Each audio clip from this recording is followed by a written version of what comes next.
ഇടുക്കി പുല്ലുപാറയ്ക്ക് സമീപം അപകടത്തിൽപ്പെട്ട KSRTC ബസിന് ബ്രേക്ക് തകരാറില്ലെന്ന് കണ്ടെത്തി മോട്ടോർ വാഹന വകുപ്പ്. ബസിന്റെ ബ്രേക്ക് നഷ്ടപ്പെട്ടതാണ് അപകടത്തിന് കാരണമെന്ന് ഡ്രൈവർ നേരത്തെ പറഞ്ഞിരുന്നു. എന്നാൽ ഗതാഗത മന്ത്രിയുടെ നിർദ്ദേശപ്രകാരമുള്ള അന്വേഷണ സംഘത്തിന്റെ പരിശോധനയിൽ വാഹനത്തിന് ബ്രേക്ക് തകരാറില്ലെന്ന് കണ്ടെത്തി. വാഹനത്തിൽ സ്പീഡ് ഗവർണർ ഉണ്ടായിരുന്നു എന്നും MVD പറയുന്നു. കൂടുതൽ വ്യക്തതയ്ക്കായി വണ്ടിയുടെ വീലഴിച്ച് പരിശോധന നടത്തും. കുറഞ്ഞ ഗിയറിൽ ഇറക്കമിറങ്ങിയതാണോ അപകടത്തിന് കാരണമെന്ന് മോട്ടോർ വാഹന വകുപ്പ് പരിശോധിക്കും. മാവേലിക്കര സ്വദേശികളായ 4 പേർ മരിച്ച KSRTC ബസ് അപകടത്തിൽ ഗതാഗത വകുപ്പ് മന്ത്രി ഗണേഷ് കുമാർ ഇന്നലെയാണ് അന്വേഷണത്തിന് ഉത്തരവിട്ടത്. തുടർന്നാണ് വണ്ടിപ്പെരിയാർ ജോയിന്റ് RTOയ്ക്ക് ചുമതല നൽകി മോട്ടോർ വാഹന വകുപ്പ് അന്വേഷണം ആരംഭിച്ചത്. അന്വേഷണ സംഘം നേരിട്ടെത്തി ബസ് പരിശോധിച്ചു. അപകട കാരണം കണ്ടെത്തുകയാണ് പ്രധാന ലക്ഷ്യം.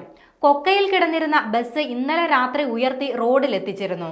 തീർത്ഥയാത്ര കഴിഞ്ഞ് തഞ്ചാവൂരിൽ നിന്നും തിരികെ വരുന്ന KSRTC ബസ്സാണ് ഇന്നലെ രാവിലെ കൊക്കയിലേക്ക് മറിഞ്ഞ അപകടത്തിൽപ്പെട്ടത്. അരുൺ ഹരി, രമാമോഹനൻ, സംഗീത്, ബിന്ദു നാരായണൻ എന്നിവരാണ് മരിച്ചത്.